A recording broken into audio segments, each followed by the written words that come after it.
yor gel comme sénégalais yëpp. xam nga yenn saa yi nga gis koo xam ne mënoo koo bañ a nuyu. léegi boo ko nuyoo ba pare nag na nga yor gel bi sa poche. bu ko defee nga defar ci say loxo bu baax a baax a baax bañ a contaminé. surtout yéen ñi nga xamante ne da ngeen a nekk ci banques yi di jëflante ku nekk. waaw surtout banques yi. parce que xam nga même billets yi sax day infecté. gab yi day infecté. donc jar na ñu jël suñuy matuwaay. di sensibiliser population bi ñoom it pour ñu jël seen i matuwaay bu ko defee feebar bi bañ a law. mais est-ce que fàttali leen ne. ma fàttali population bi ak téléspectateurs yi ne moom. moom mooy président bu ACSIF. di ñi nga xamante ne nii. ay clients lañu ak i sociétaires yoo xamante ne nii dañuy jëflante ak banques yi. tey moo fas yéenee doon suñu gan Lamine ma bàyyi la nga dem. waaw ma justement ci mesure de sécurité lañ ne woon est-ce que yéen bi mbir mi commencé vous avez fait un constat au niveau des banques mesures yooyu respecté nañ ko foofu. waaw dem nañ ci banques yi am nay banques yuy def gis nañ ni jël nañ ay mesures. mais mesures yi dafa des. parce que fin du mois bi boo moytuwul. bu ñu accentué wul mesures yi parce que ñëpp dañuy dem ci salaire jëli seen i salaire. étudiants yi dem di jëli seen i bourse donc bu ñu yokkul mesures yi dina xaw a doy waar. parce que gis nañ ni banques yi léegi li ñuy permettre mooy 5 wala 10 personnes ñooy dugg ci biir. mais li ñu si jaaxal mooy benn guichet mooy fonctionner.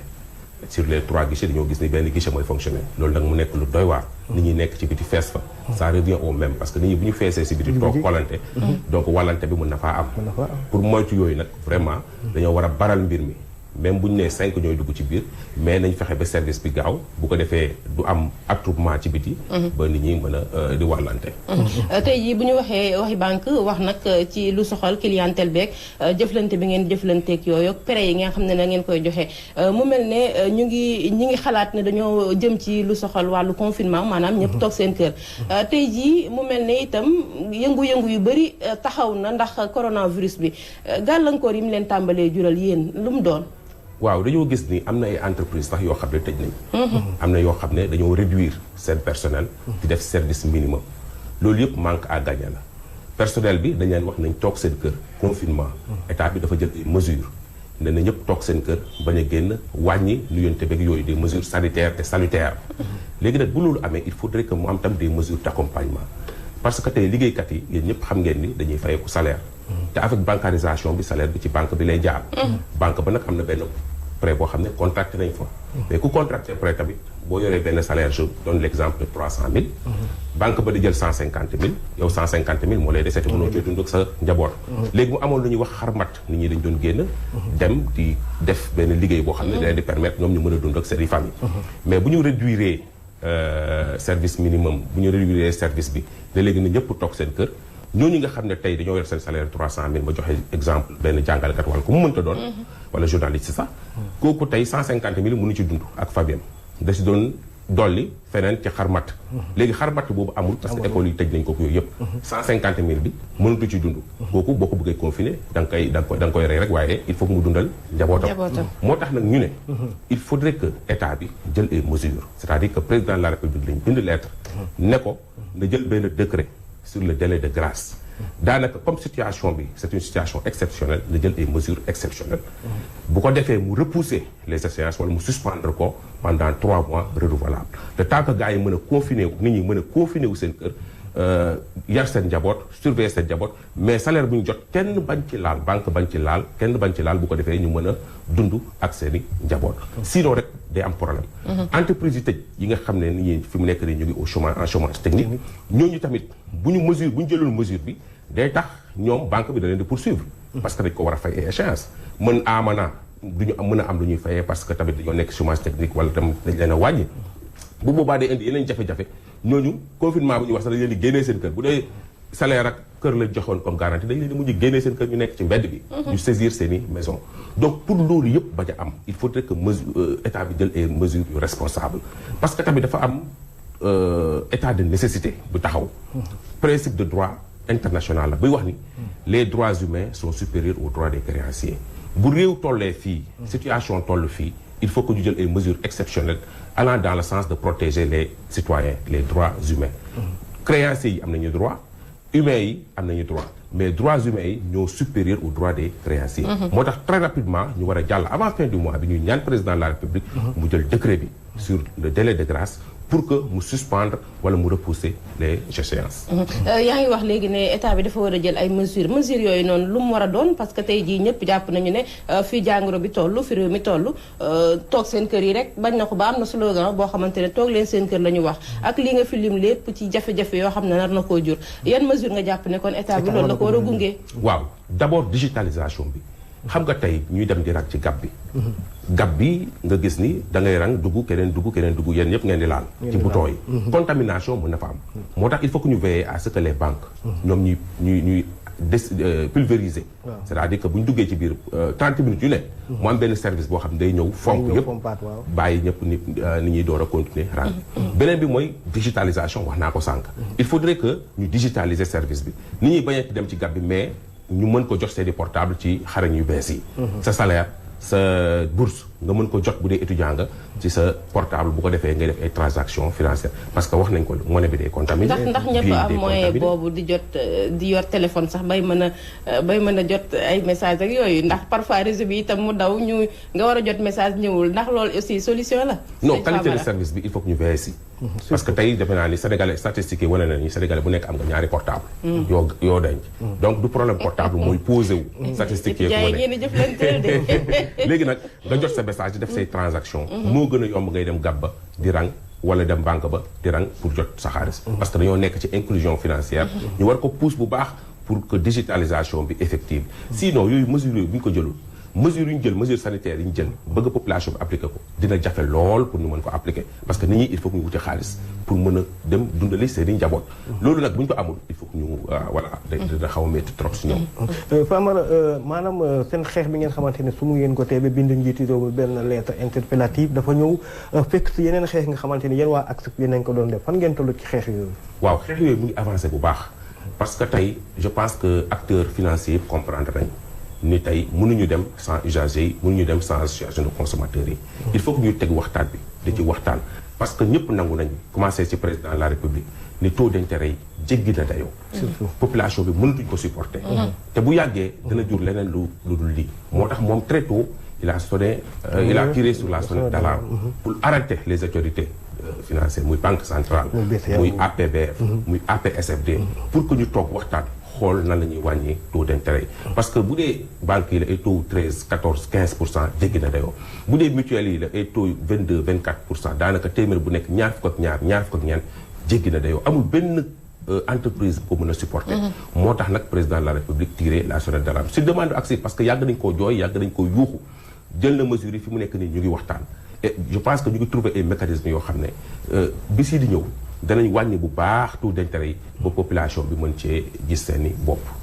ci population mën cee gis seen bopp ba tey ci lu soxal wàllu population bi ndax pare ngeen pour dugal seen loxo ci wàllum lutte bi nga xamante ne moo jëm ci wàllu coronavirus bi ndax gis nañ ne ñëpp jamono ji waaw ak sif kuréel bu yaatu la te yaakaar naa ñu bëree bëri ñoo nekk mbooloo bu bëri moo nekk seen ginnaaw ban taxawaay ngeen am jamono ji ngir fas yéene ko accompagner état bi su weesoo li ngeen sàkku ci moom. waaw lu ci njëkk mooy groupe WhatsApp ACSEC yëpp nit ñaa ngi indi seen i cotisation ñu ngi koy dajale bu baax cotisation 5000 francs lañ fixé macha allah nit ñaa ngi cotiser bu baax bu ñu paree dañ koy dajale dem jox ko ministère de la santé boobu benn la ñaareel bi mooy il faudrait ñu ngi wàcc sur le terrain pour sensibiliser population bi ci ni ñuy mesures yu ñuy jël raxas seen loxo yi bañ a nuyoonte confinement beeg yooyu yëpp ñu ngi koy def ci gox-goxaan yi pour permettre population bi nga xam ne yëkkaju lu xew wala xamuñu nu ñu koy defee ñu xamal leen ko bu ko defee ñu jël seen i mesures dinañ wàcc tam bu fin du mois ci banques yi pour wax population bi jéem leen a écarter parce que xam nga tamit wéet bu amee rek waxtaan day am tey nit ñi bu ñu toogee banque ñoom ñëpp ñu dajaloo mënoo leen tere waxtaan il faut que ñu waxtaan seen biir surtout bu ñu nekkee ci biir di naaj bi leen di sonal il faut que ñu waxtaan seen biir parce que wéet la moo baax la nit mënta supporter moo tax nag ñun fas yéene nañu wàcc ci banques yeeg ci mutuelles yi pour sensibiliser population bi ñuy am benn distance boo xam ne dañ koy marqué seen diggante bañ a wàllante veiller aussi surveiller pour que gab yi ñu koy désinfecter banques yi di fonctionner normalement ñuy wax population bi bu ñu gisee banque boo xam ne fonctionné wul normalement benn guichet rek mooy fonctionner sur les 3 amul qualité de service vraiment nañ ñu alerter bu ko defee ñu alerter autorités yi ñu jël des mesures sinon day favoriser contamination bi rek et résultat yi ñu soxla ñu ko am mu nekk nag koo xamante ne nii moom moo jiite ñii di client ak ñi nga xamante ne dañuy jëflante ak banques yi seen bëgg-bëgg boobu ngeen doon wax léegi jafe-jafe tey bu ñu demee ba tollu ci nan ngeen nar a taxawee ak clients yi nan ngeen nar a def pour accompagner leen. waaw xam nga clients yi fi mu nekk nii ñëpp xam nañ ni Sénégal presque taux de bancarisation bi dafa faible. nit ñaa ngi garder xaalis bi seen i kër lu ñuy wax thésaurisation. loolu nag baaxul ci économie réew surtout que jamono ji dañ ko soxla. xam nga ni banque centrale fan yii passé jël na ay mesures. ci état yi xamal banques yi ne il faut que ñu accompagner politique gu état bi. gën leen voilà renforcer. bu ko defee ñoom ñu mën a renforcer état bi. mais loolu dafa yem rek ci état bi état yi. mais population bi entreprise yi tamit. il faut que ñu protéger leen. il faut que ñu teg leen ci yoon. foofu nag le problème bi nekk parce que état bi ba léegi ñuy wax ak yow ni jëlagul ay mesures allant dans le sens d'accompagner les entreprises jëlagul des mesures dans le sens d'accompagner les particuliers les personnes physiques. moo tax nag ñun ñu bind lettre bi xamal ko ne fi mu toll nii. am na ay entreprises yoo xam ne ay 20 millions 30 millions la ñuy fay banques yi par mois. ay 100 millions la ñuy fay banques yi par mois. tey mesures yi bu yàgg avant coronavirus bi di am Covid 19 bi di am. mënoon nañ ko ñoo ngi ko doon respecté mais avec Covid. 19 bi dootuñu ko mënati parce que marché bi le marché n'est plus actif daanaka marché bi doxatul personnel bi doon liggéey wàññi nañ leen ba pare leen di bàyyi seen kër yi yenn saa yi di leen fay donc coûts yi manque à gagner dafa am ba pare les coûts les charges demeurent c'est-à-dire que les charges sont là changé wul par conséquent il faudrait que ñu teggil leen charge bi bu ñu bëggee conserver nos entreprises parce que dëkk ci entreprise privée lay développer donc bu ñu bëggee conserver suñuy start-up bëgg a conserver suñuy entreprise il faut fondamentalement état bi jël mesure bi may wax ni c'est fondamental parce que am na dëkk yoo xam ne déjà jël nañ ko les droits humains sont supérieurs aux droits des créanciers jël nañ ko pour non seulement protéger population bi mais aussi protéger entreprise yi protéger économie réew mi léegi ak retour bi nga xam ak message bi ngeen xam ne nii maanaam lettre bi ngeen bind état bi est-ce que ngeen retour bu jógee ci état bi aussi ak lu mu leen wax waaw amaguñu retour ñoo ngi xaar ñun sax daanaka peut-être xaaruñu retour ñu li ñu bëgg mooy mu effectif c'est-à-dire que dès lors que état bi jël na ko rek jàpp nañ ni état bi yëg na lu ñuy def maanaam da ngeen doon yëgle kon mais dañoo doon alerter parce que en réalité ACSIF dafa nekk force d'alerte de proposition et de dénonciation dañuy dankaafu état bi dañuy def ay proposition dañuy def ay dénonciation bu ñu gisee naka su dul noonu dañ koy dénoncer léegi nag ñu bëri dañoo jàpp ne ñun dénoncer rek la ñuy def mais nag nekkuñu ci dénoncer rek ku gis lettre bi ñu bindee état bi da nga xam ne ñun dañoo nekk ci proposition te yaakaar nañ ni vraiment proposition la boo xam ne état bi dina ko jëfe sinon dañuy dem ci dans des difficultés ba pare mesures yi du effective mu jëfe ko ñàkk koo jëfe mais bu ko jëfewul ñëppay dem dans des difficultés entreprises yi dañuy dem dans des difficultés foo mu jàppale entreprise particulier dañuy dem dans des difficultés parce que man tey mënumaa yor benn salaire boo xam ne banque ba xaaj na ko ñu ma koy dagg ma amoon xarmat boo xam ne cours particulier la école yi tëjoon na tëj na léegi fu mu nekk ni daanaka momentanément amatuma ko mënatuma li ma banque bi di jox mënatuma ko dund ak sama famille ba pare may toog sama kër di seetaan ñuy xiif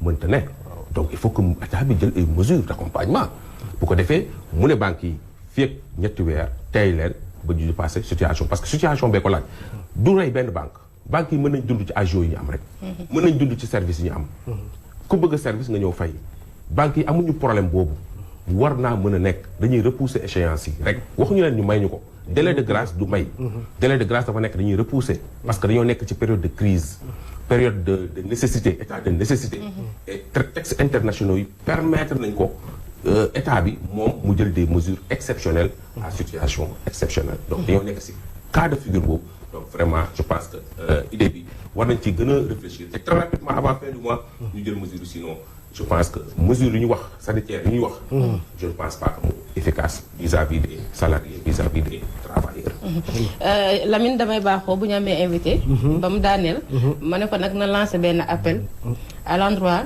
population bi nga xamante ne nii ñoom ñoo lay déglu ci lu jëm ci xeexum feebaru coronavirus bi lan nga leen di wax mooy wax ni feebar bi am na ñun nag africain ñun nag sénégalais dañoo bëri ay préjugés sama nombu bee koy faj ak musuma feebar ak saa maam dana ma ñaanal ak ñun fi mu nekk dañoo am ñaan ak musiba du fi dal ak feebaru tubaab yooyu yëpp dëgg la mais nag nañ jël des mesures waaw du man rek bokkuma cee gën nañu jël ay mesures te mesures yi yomb na nañu séparante suñu diggante de 1 mètre. amul garaawul sénégalais dafa tàmm garaawul il faut que ñu bàyyi garaawul bu ñuy wax nii. il faut que ñu génnee kersa gi nekk suñu diggante. bu dee da nga am kersa na nga jël benn gel doo ko sa biir poche. koo nuyu ba pare. raxasu parce que tey boo ko jëlee yow. da nga lor sa famille. ba pare confinement dafa métti. ñu jël la isolé la yow ak sa famille pendant 14-15 jours. dootoo liggéey. dootoo mais loolu dafa métti. loolu raw kaso. parce que kaso sax di nga waxtaan ak nit ñi wala yooyu noonu. mais bii moo raw kaso parce que doo mën a waxtaan ak kenn parce que da ngaa infecté. vraiment nañu xam ni métti na lool. léegi nag na nit ñi toog seen kër. bàyyi dox ci lu amul ful ak lu amul fayda. nañ toog seen kër jël des mesures yoo xam ne ku ci nekk gel bi may ñaax nag état bi pour ñu subventionner tam gel bi. nañ subventionner parce que tamit. situation bi nee naa dafa exceptionnel. dafa am ay dépenses supplémentaires yu nit ñi di def. di jënd ay eau de javel di jënd ay gel di jënd nañ ko subventionner bu ko defee mu yomb ba nga xam ne ku ko deful nag ñu xam ne vraiment yow yaa lor sa bopp. voilà ñëpp mën cee jot am na solo. voilà am na solo ñu